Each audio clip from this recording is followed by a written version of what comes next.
Hello my dear Interlink family members, మీ అందరికి ఒక గుడ్ న్యూస్ అండి.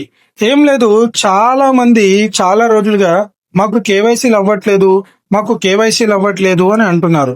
సో ఇలా మీరు అడిగి అడిగి బాధపడాల్సిన అవసరం ఇక మీకు లేదండి.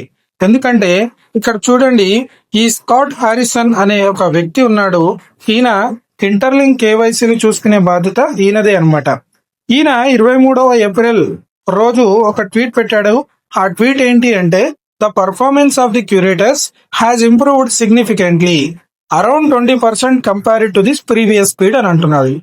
ఈయన ఏమంటున్నాడంటే, ఇప్పుడున్న క్యూరేటర్ స్పీడ్ ఏదైతే ఉందో దాన్ని 20% వరకు పెంచబోతున్నాము. అలాగే we will be also adding 3 more curators అని చెప్తున్నాడు అనమాట. అంటే ఇంకా 3 క్యూరేటర్స్ ని మేము పెంచబోతున్నాం అని చెప్పాడు. అలాగే ఇక్కడ చూసినట్లయితే the Q snapshot will be updated every 2 weeks based on new metrics. ఇది కూడా 24 ఏప్రిల్ రోజు పెట్టాడండి. ఈయన ఏం చెప్తున్నాడంటే, మనకు 2 వారాలకు ఒకసారి స్నాప్ షాట్స్ తీసుకొని మీ హెల్త్ మెట్రిక్స్ మంచిగా ఉంటే ఈ క్యూ అనేది తగ్గిపోయే అవకాశం ఉంటుంది. ఈ క్యూ లైన్ లో మీరు ముందుకు నెట్టివేయబడతారు, మీకు తొందరగా గెయిన్ అవుతుంది అని చెప్పాడు. ఇక ఈ క్యూలో మనం ముందు ఉండాలంటే ఏం చేయాలి? ఏం లేదండి, సింపుల్. ఒక 6 సార్లు ఇదిగోండి మైన్ చేయండి. అలాగే ఇక్కడ సెక్యూరిటీ గ్రూప్ అని ఉంటుంది, ఈ గ్రూప్ ని కూడా మైన్ చేయండి. ఇలా మీరు ఈ 2 ఫాలో అయినట్లయితే మీకు త్వరగా క్యూ లైన్ లో ప్లేస్ దొరుకుతుంది, త్వరగా క్యూరేటర్ అనేవాడు మ్యాచ్ అవుతాడు, త్వరగా మీకు ఆమోదం కూడా తెలుపుతాడు అన్నమాట. సో ఇంకా మీరు బాధపడాల్సిన అవసరం లేదు. నా డౌన్ లైనర్స్ ఈయన ట్వీట్స్ పెట్టిన తర్వాత చాలా మంది గమనించారు ఎంతవరకు ఇది నిజమని.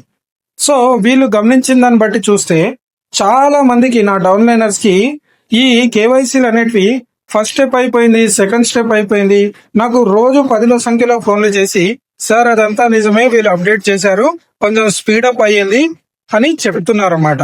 దయచేసి ఈ విషయాన్ని మీరు దృష్టిలో పెట్టుకొని ఈ ఇంటర్లింక్ యాప్ ని డిలీట్ చేయడము, మైనింగ్ ఆపేయడము ఇలాంటివి ఏమైనా ఉంటే బంద్ చేయండి. ఎందుకంటే అలా చేసి మీరు చాలా బాధపడతారు. ఓకేనా? దయచేసి అలాంటి చర్యలు చేయకండి. నెమ్మదిగా మీరు రోజు మైన్ చేసుకోండి, కేవైసీలు అయిపోగొట్టుకోండి. వెరిఫైడ్ ఐటీఎల్జీ ఇదిగోండి ఇక్కడికి వచ్చేస్తాయి. వచ్చిన తర్వాత వాటిని అమ్ముకుంటారా లేకపోతే దాపెట్టుకుంటారా అనేది మీ ఇష్టం. కాబట్టి తొందరపాటు నిర్ణయాలు వద్దు.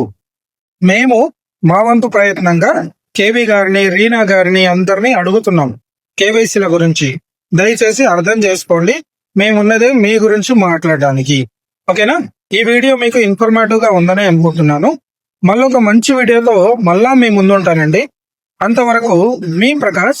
Thank you.